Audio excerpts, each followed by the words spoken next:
सोनू को हरगिज नहीं फिकवा सकती। पीयूष सोनू को बहुत प्यार करता है। स्थिति में भागने का बजाय बजाय वो उसका सामना करना ही बेहतर है। सोनू को घर में न पाकर उसके अबोध मन को के जिन सवालों से पूरे घर को टकराना होगा, उसे संभालना कठिन होगा। जमादार को घर पहुंचते ही खबर कर देगी।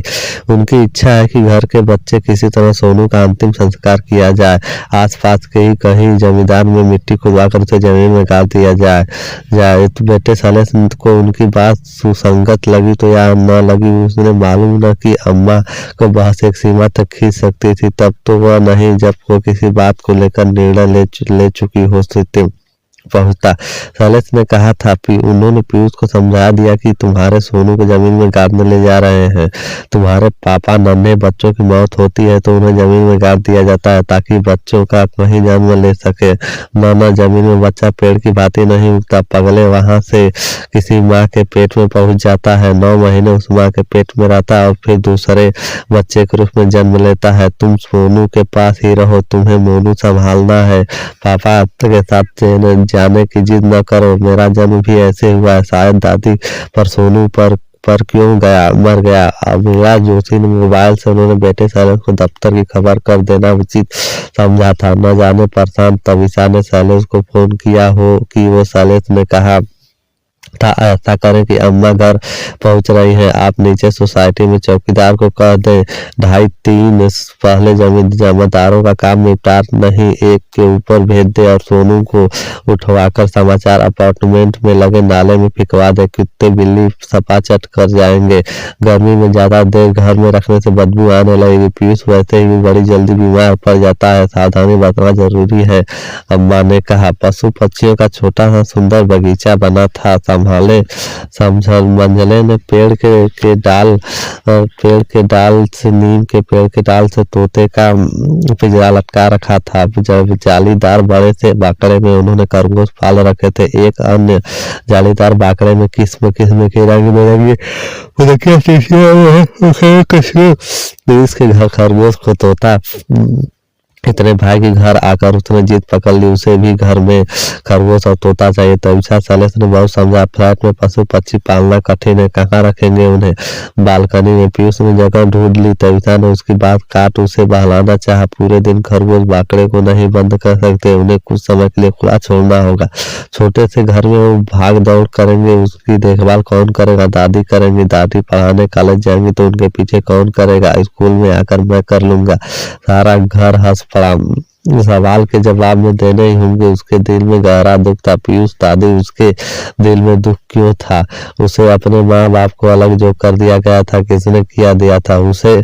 दुकानदार जिसने उसे खरीद लाए थे। दुकानदार पशु पक्षियों को बेचता है ना, उसमें कुछ लोगों ने कह रखा है कि जंगल में घात लगा मौका मिलते ही उन्हें नन्हे पशु पक्षियों अपने जाल में फंसा ले, उन्हें शहर लाकर उसे बेच दें। तुम ही बताओ, माँ बाप से दूर होकर बच्चों दुखी होते हैं कि नहीं होते हैं? दादी अम्मा 4 दिन के लिए मुझे छोड़कर नानू के पास मुंबई गई थी तो मुझे बहुत दुख हुआ था।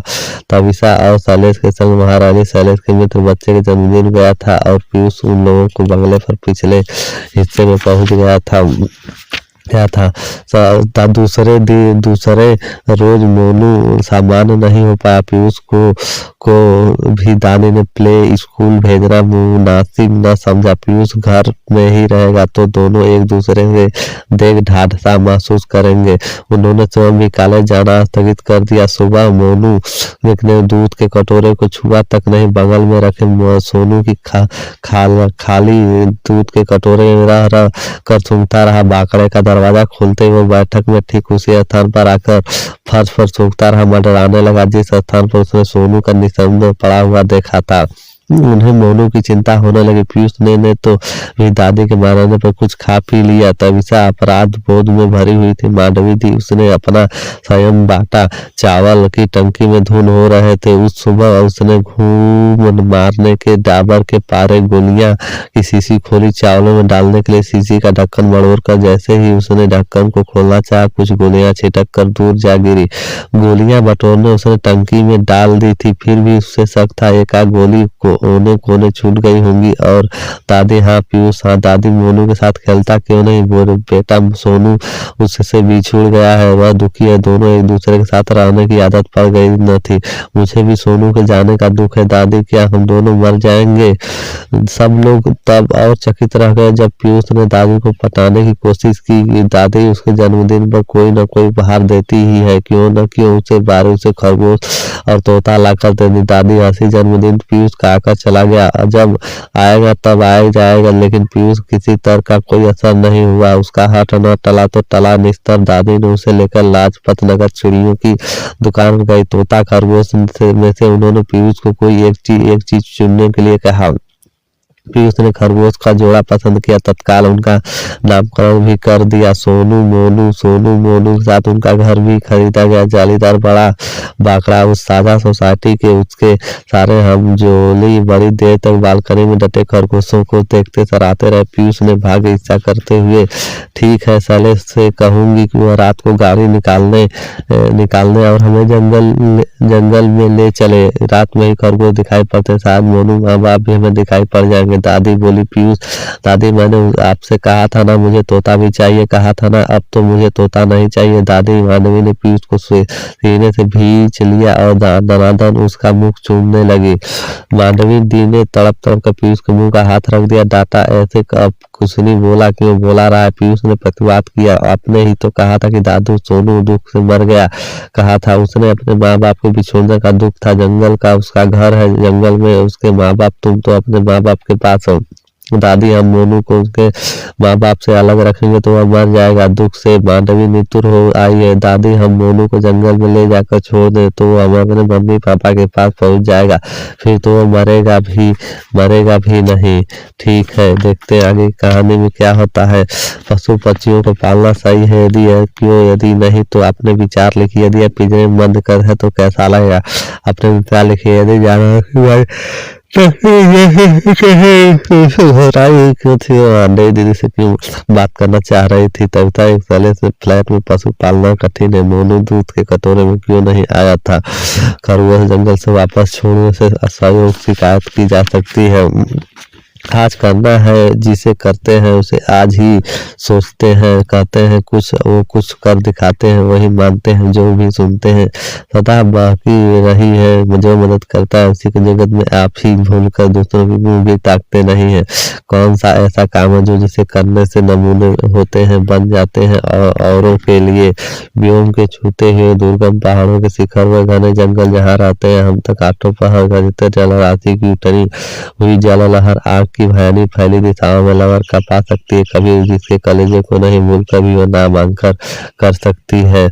देख कर बाधा विभद बहुत विघ्न घबराते नहीं रहो, भरोसे भाग्य दुख भोग पछताते नहीं। काम कितना ही कठिन हो किंतु उसकाते नहीं, भीड़ में चंचल बने जो वीर दिखलाते नहीं। हो गए एक आन में उनके बुरे दिन भी भले, सब जगह सब काले में ही फूले मिले हम। जो भी करे समय को बिताते नहीं, काम करने की जगह बातें बनाते नहीं। आजकल करते हुए जो दिन गवाते नहीं, यत्न कभी चुराते नहीं। बात है कौन सी जीत उनके लिए करते नहीं। इस कविता की जीवन से सहायता विश्व की शांति के नोबेल पुरस्कार हमारे जीवन में किसकी कठिनाई कविता के कवि की प्रशंसा की। कर्मवीर दुखों से क्यों नहीं पता, सब जगह काला फूलने से तात्पर्य कर्मवीर दूसरों के नमूना हो जाते हैं, नोबेल पुरस्कार से किया जाता है। मैं छिप छिप कर कविता लिख रही थी।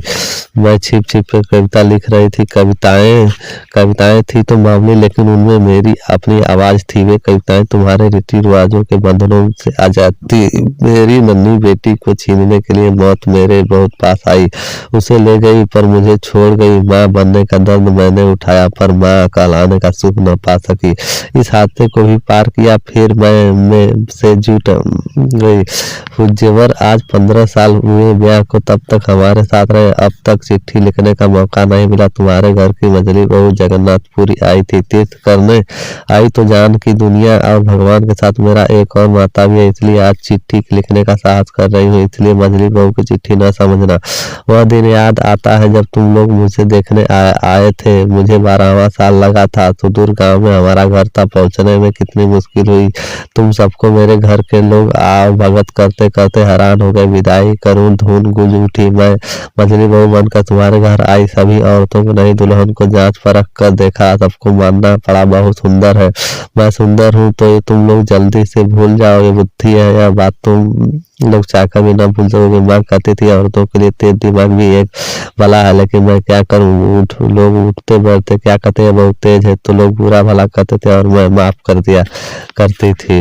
अब गई रोजमर्रा के काम काज में गाय भैंस सानी पानी में लग गई। तुम्हारे घर का माहौल रूखा और घुटन भरा था। यह गाय भैंस ही मुझे अपने से लगते थे। इसी तरह से आज जीवन बीत जाता। आज का यह पत्र लिखा ही नहीं जाता, लेकिन अचानक मेरी गृहस्थी में जिंदगी का एक बीज आ गिरा। यह बीज जड़ जकर पकड़ने लगा। गृहस्थी की पकड़ ढीली होने लगी। जेठानी जी की बहन बिंदु अपनी माँ से गुजरने पर हमारे घर आ गई। मैंने देखा तुम सभी परेशान थे। जेठानी जी के पीहर को लड़की रूपवती ने धनवती जेठानी दीदी इस समस्या को लेकर उलझ गई। एक तरफ बहन का प्यार, एक तरफ ससुराल की नाराजगी। अनाथ लड़की के साथ ऐसा रूखा बर्ताव होते देख मुझसे रहा न गया। मैंने बिंदु को अपने पास जगह न। जेठानी दीदी ने चैन की सांस ली। गलती से बोझ मुझ पर आ पड़ी है। पहले मेरा स्नेह पाकर बिंदु सब रही थी, पर धीरे धीरे वह मुझे बहुत प्यार करने लगी थी। बिंदु प्रेम का विशाल सागर मुझ पे उड़ेल दिया था। मुझे कोई इतना प्यार और सम्मान दे सकेगा कि मैंने सोचा भी न था। बिंदु को जो प्यार दुआ मुझसे मिला वह तुम लोग फूटी आंखों न सुहा। याद आता वह दिन जब बाजू बंद गायब हुआ। बिंदु चोरी का इल्जाम लगाने से तुम लोगों को पल में झिझक न हुई। बिंदु के बदन पर जरा सी अघोरी ज्ञान के लिए तुम लोग झट से बोले चेचक किसी इल्जाम का सबूत न। सबूत के लिए बिंदु होने की काफी था। बड़ी बिंदु होने लगी थी, साथ साथ तुम लोग नाराजगी भी बढ़ने लगी थी। जब लड़की को घर से निकालने की हर कोशिश नाकाम हुई तब तुमने उसका ब्याह कर दिया था। लड़के वाले लड़की देखने आए, तुम लोगों ने ब्याह लड़के के घर होगा, यही उनके घर का रिवाज है। इसी तरह की अच्छी अच्छी कहानी देखने के लिए चैनल को सब्सक्राइब और वीडियो को लाइक कर बेल आइकन भी दबाइएगा। बाय।